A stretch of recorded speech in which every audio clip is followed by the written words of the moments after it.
Two houses burned to the ground in California in the same January week, same neighborhood, same square footage, same blackened foundation by Tuesday morning. The first family earned around $85,000 a year. They called their insurer and waited. What came next was a masterclass in delay, denial, and red tape. The second family had a net worth of around $6 million.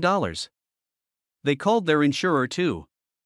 A dedicated adjuster arrived the next morning. A full cash settlement followed within weeks. Same fire. Same state. Same week. Two completely different outcomes. The difference was not luck, it was which tier of insurance they were buying from. Meanwhile, somewhere else in this country, a major health insurer was reportedly using an algorithm to reject medical claims at a speed that worked out to roughly one denial every 1.2 seconds. This is not one broken company. This is a system built to sort people by wealth before it decides how to treat them. My name is Root, and I've spent way too long staring at policy documents, denial letters, and earnings reports that show insurance companies are doing extraordinarily well while you, statistically, are not. Today we're walking up the income ladder, one rung at a time, and looking at exactly how insurance companies treat you at each level. The thing nobody tells you is this: it's not one industry treating everyone the same. It's a sorting machine, and your bucket was decided before you ever filled out a form. Let's start at the bottom. Meet Sophia. She's not a real person, but she's not made up either. She's a composite of roughly 30 million Americans. Sophia is 34, single, raising 2 kids, renting a 2-bedroom apartment in Phoenix. She works as a technician at a regional hospital and takes home about $35,000 a year after taxes. Her credit score is 612. In 2021 she had a medical episode, ran up some bills, and is still digging out. She drives a 2014 Toyota Camry she owns outright. She has never had an accident in her life. Here is what happens when Sophia goes online and tries to insure that Camry. In most states, insurance companies are legally allowed to charge you more for car insurance based on your credit score. According to the Consumer Federation of America, drivers with poor credit pay an average of around 115% more than drivers with excellent credit for the exact same coverage. Same car. 0 accidents. 0 speeding tickets. Twice the price. Your credit score was originally invented to predict whether you'd repay a loan. It is now used to predict whether you will crash a car. The scientific connection between those two things is 0. The connection to your premium is about $1,200 a year. It gets stranger. They also charge Sophia more because of her job. Testing by the CFA in New Orleans found that one major insurer would quote a factory worker without a degree about 91% more than an attorney with the identical driving record. In Baltimore, one major insurer quoted a factory worker $1,818 a year. A plant supervisor at the same address with the same record was quoted $1,362. The only difference was the job title. They also charge her more because she rents. They charge her more because of her zip code. A 2017 investigation by ProPublica and Consumer Reports found some major insurers charging up to 30% more in minority neighborhoods than in white neighborhoods, with identical claim payouts. The risk was the same. The bill was not. And there is a special bonus surcharge waiting for Sophia because she had a coverage lapse last year. She could not afford insurance for 2 months when her rent went up. So now there is a surcharge for once being too poor to afford them. They literally charge her a fee for having been uninsured. Sophia doesn't qualify for standard market rates. She ends up with a company you've seen on a billboard near a check cashing store. This is called the non-standard market, and it functions roughly the way payday lending does. State minimum liability, the cheapest legal coverage available, runs Sophia about $280 a month. The Camry is worth maybe $4,000. She is paying premium money for minimum protection on a car worth less than her annual premium. Sophia isn't really insured. She's just legally allowed to drive. We haven't done health insurance yet. At Sophia's income, she's either on Medicaid or scraping together a subsidized ACA bronze plan. The bronze plan she can afford has a deductible around $7,500. Which means until she pays that out of pocket, the insurance does not actually do much. She has a card. She has insurance as a noun. She does not have it as a verb. She also has a narrow network, corporate speak for, most of the good doctors in your city won't take this plan. So when something breaks, and at $35,000 with 2 kids something always breaks, she drives to whichever in-network urgent care will see her. And then there's life insurance, because the predators are not done with Sophia yet. There's a category of burial policies sold through daytime television, aimed at people exactly like her mother.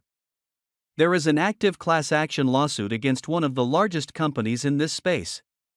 The complaint alleges they sell small burial policies to elderly buyers, ask vague health questions on the application, and then, when the policyholder dies, conduct an exhaustive review of her entire medical history to find some unrelated condition, and rescind the policy. Grandma paid premiums for years. The family gets a sympathy card and a refund. The complaint isn't proven. But it is the only product I know of that is advertised during game shows and litigated in federal court at the same time. That is Tier 1. Every product costs more. Every product is weaker. And several are quietly designed to fail at exactly the moment you'd actually need them. Let's climb. You make somewhere around $80,000 a year. You drive something reasonable that you finished paying off 2 years ago.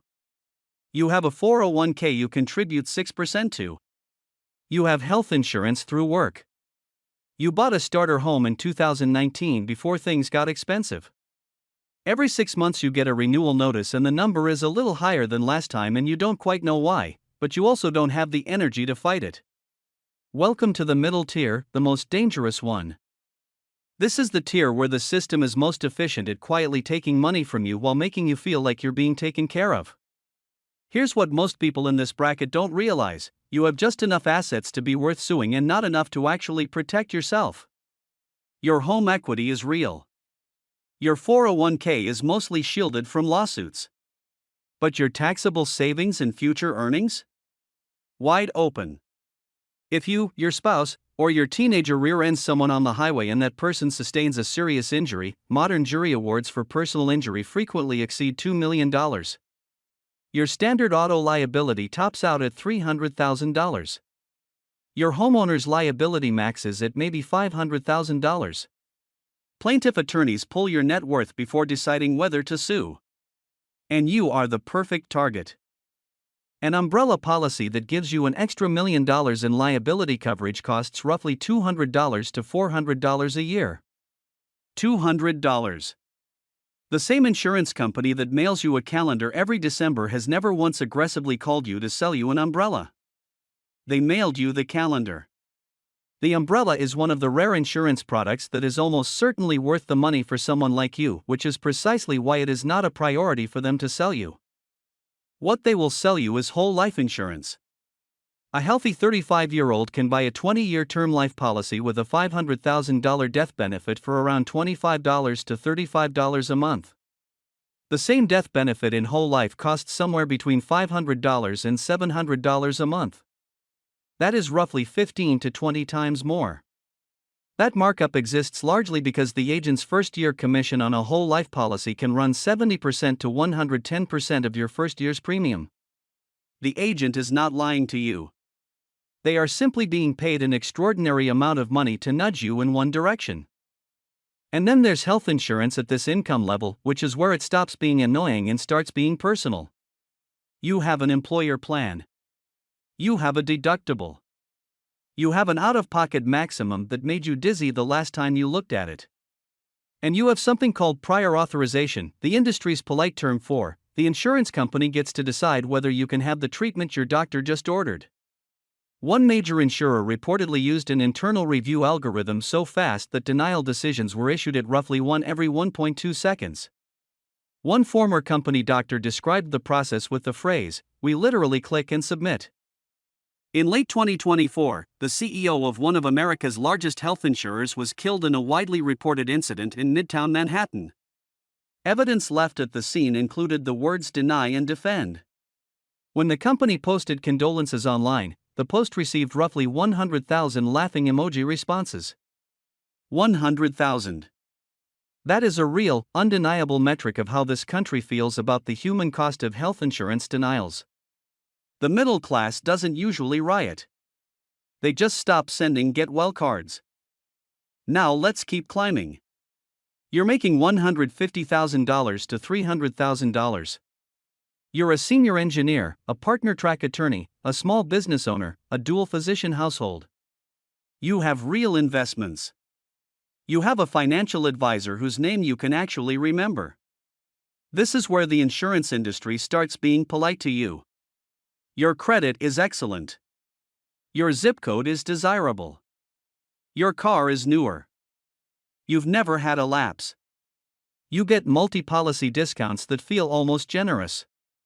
You probably have a primary care doctor who remembers your name and doesn't keep you waiting 45 minutes. This is the tier where it stops feeling like a fight and starts feeling like a service. But, and this is the important part, this is also where the most elaborate sales operations live. This is the tier that gets sold concierge medicine memberships at $2,000 to $5,000 a year. Your doctor has a panel of around 600 patients instead of the usual 2,000 to 4,000. Same doctor, same license, but they actually have time for you. It is a real service. It is also functionally a tax on the upper middle class for the privilege of being treated like a human being inside the same system that already takes your premium dollars. This tier also gets pitched indexed universal life policies, marketed as a way to grow money tax-free in retirement using the market, but with caps. The caps are usually 8% to 12%. The floors are 0%. The fees are creative. For some buyers in some situations, the math works. For most, it doesn't, but the commission absolutely does for someone else. And this is finally the tier where someone actually says the word umbrella out loud to you. Usually a wealth advisor who's annoyed nobody brought it up sooner. You get a $2 million umbrella for around $300 a year. You wonder why nobody mentioned it before. They didn't mention it because you weren't worth the conversation yet. Now let's go all the way up. Net worth above $5 million. Income of $750,000 and beyond. The official term is high net worth, which is a polite way of saying the customer the insurance industry actually likes. At this tier, you don't buy homeowners insurance from the brand on the billboard. You buy from carriers whose names don't appear during football games because they don't need to advertise. Your policy doesn't pay actual cash value. It pays extended or guaranteed replacement cost. Which means if your $3 million home burns down and construction costs have spiked 40% because every house on the street also burned, the policy still rebuilds it. And here is the part that sounds invented: most of these policies include a cash settlement option. Your house burns down, you take a check up to policy limits and walk away. No rebuild required. Buy a different house. Move to another state. Retire. Your call. That option does not exist on a standard homeowner's policy. It just doesn't. When you make a claim at this tier, you don't get a 1-800 number. You get an adjuster's personal cell. Some carriers send someone out with an infrared scanner before any disaster has even occurred, just to make sure your home is safe. Your auto insurance at this level covers the main vehicle, your spouse's car, the kids' cars, the boat at the lake house, and an umbrella that runs $10, $25, even $50 million in liability. Because at this point, an extra $5 million in umbrella coverage costs roughly the same as a nice dinner. Your health insurance is whatever you want it to be. You have a concierge doctor who texts you back at 11 p.m. There are services in major cities where for around $4,000 per year per person, you have access to private 24/7 urgent care with on-site CT scans and zero waiting room. One service charges around $24,000 a year for the first family member, and your doctor's patient panel is 50 families. Not 5,000. 50. The wealthy don't really argue with prior authorization. If their doctor recommends something, they pay cash. The insurance is there only for catastrophic events. They have stopped using health insurance the way regular people use it and started using it the way large corporations do, as a backstop for events they hope never happen. Life insurance at this tier is essentially a tax product wrapped in a death benefit. A Senate investigation in 2024 estimated one specific high-end version was being used to shelter up to $40 billion from inheritance taxes. Same two words on the policy: life insurance. Completely different product than what gets sold to someone's grandmother at a kitchen table. Now zoom all the way out. In the same year, the same industry will quote Sophia $280 a month for state minimum liability on an aging Camry and quote a tech executive $280 a month for full coverage on a brand new Tesla. It will sell a grandmother a $10,000 burial policy and then exhaustively review her medical history to deny it after she dies. It will sell a hedge fund manager a $20 million policy that functions as an estate tax loophole. It will deny a cardiac procedure to one patient via algorithm and assign another patient an adjuster with a personal cell number. In 2024, the property and casualty insurance industry posted around $170 billion in net income, the largest underwriting gain in 4 years. The CEO of one major insurer took home roughly $26 million in total compensation. The industry spent over $100 million on federal lobbying. And the people getting denied, dropped, surcharged, non-renewed, and rescinded were almost entirely in the bottom two tiers. Here is what you can actually do. Shop your auto insurance every 2 years instead of letting it auto-renew, because loyalty is structurally a tax. Stop buying whole life policies sold at a kitchen table by someone whose commission depends on your signature.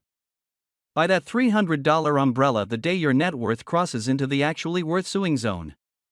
Read your homeowner's policy and find out in advance whether it pays actual cash value or replacement cost on your roof, because that one sentence matters more than almost anything else in the document. But here is the only truly useful thing to understand. Insurance is not a relationship. It is a contract. They do not love you. They never did. The wealthy figured that out a long time ago and built their entire approach around it.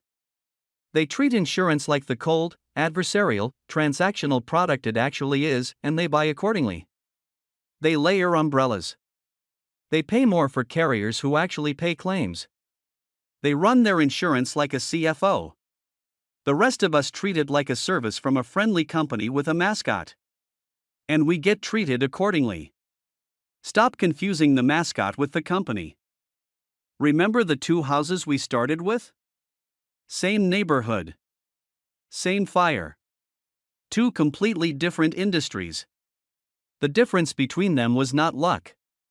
It was not even, at its core, money. It was knowing early which version of this system you were actually buying from. The game is not rigged against everyone equally. It is rigged in layers. And now you know where the lines are drawn.